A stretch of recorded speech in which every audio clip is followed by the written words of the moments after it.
श्याम और उसका मित्र, जो अपने बीते हुए भयानक रात के अनुभव को साथ लिए हुए थे, अब उस घर के रहस्यों को सुलझाने की जांच में लग गए। वे यकीन करने के लिए उस घर की इतिहास की जानकारी जुटाने और राजीनामा निवासियों की कथाओं का पता लगाने में लगे। उन्होंने पूछताछ करते हुए जाना कि इस घर के पहले मालिक ने अपनी पत्नी की हत्या की थी और फिर खुदकुशी कर ली थी।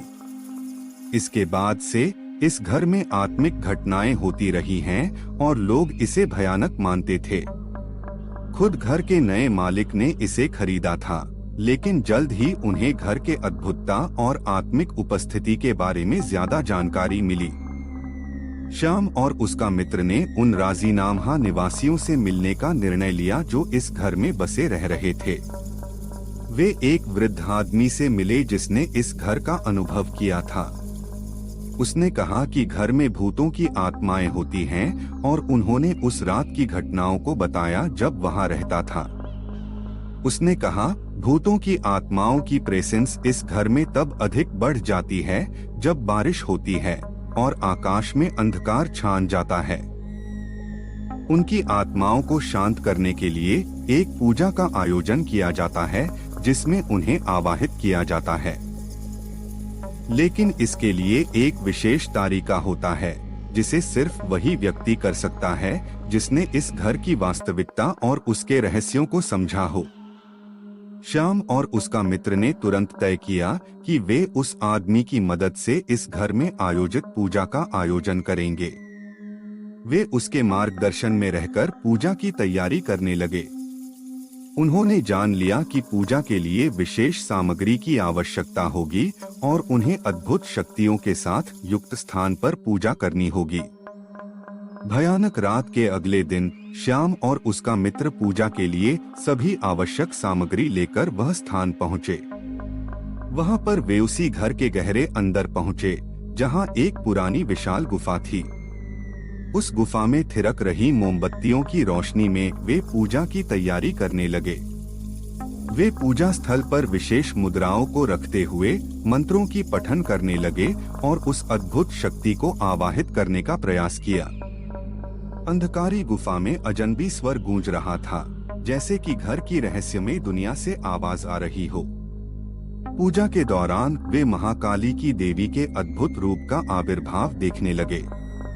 उन्होंने देवी की आत्मा की उपस्थिति को महसूस किया और विशेष शक्तियों की महिमा को अनुभव किया। एक अद्भुत प्रकाश के साथ देवी की मूर्ति जीवित हो गई और उन्होंने कहा, धन्यवाद श्याम और तुम्हारे मित्र जो इस घर के रहस्यों को सुलझाने के लिए यहाँ आए हैं। तुमने बहुत साहस और धैर्य दिखाए हैं। मैं तुम्हारी शांति और सफलता की कामना करती हूँ। धन्यवाद करते हुए श्याम और उसका मित्र अपने घर की ओर लौटने के लिए निकले। उन्होंने अनुभव किया कि उनके चरणों में विशेष शक्ति का एहसास हो रहा था और घर का माहौल अब भयानकता से दूर था। घर की आत्मिक प्रेजेंस कमजोर हो गई थी और शांति बहाल हो गई थी। इस घटना के बाद श्याम और उसका मित्र ने घर को बेच दिया और उसकी अद्भुतता के बारे में लोगों को सत्यापित किया। घर अब सुरक्षित और शांतिपूर्ण था और उनके बारे में बदनामी भी दूर हो गई। श्याम और उसका मित्र संगठनशीलता, साहस और विश्वास की महत्वपूर्णता को समझ गए और उन्हें अपनी जिंदगी में अपनाने का निर्णय लिया। भयानक रात के अनुभव ने उन्हें यह सिखाया कि जब हम संघर्ष करते हैं और अपने आप को परखते हैं तो हम किसी भी असाध्य से सामना कर सकते हैं और अपने अस्तित्व को मजबूत बना सकते हैं। यह एक भयानक कहानी थी जो हमें यह याद दिलाती है कि जिंदगी में हमेशा साहस और विश्वास रखें, चाहे वह कितनी भी भयानक क्यों न हो। इससे हमें स्वयं पर विश्वास और अपने मार्ग को पकड़े रहने का संदेश मिलता है। श्याम और उसका मित्र ने एक दूसरे को धन्यवाद दिया क्योंकि उन्होंने इस भयानक रात के अनुभव से अद्भुत सीखें प्राप्त की थी। यह अनुभव उन्हें मनुष्यता के मूल्यों की महत्वता को समझाने वाला रहा है और उन्हें यह याद दिलाता है कि एकदृष्टि के पीछे छिपी हुई ताकतों का सामना करना महत्वपूर्ण है। श्याम और उसका मित्र अब आगे बढ़कर जीवन के हर मोड़ पर नया साहस और संघर्ष करने के लिए तत्पर रहेंगे।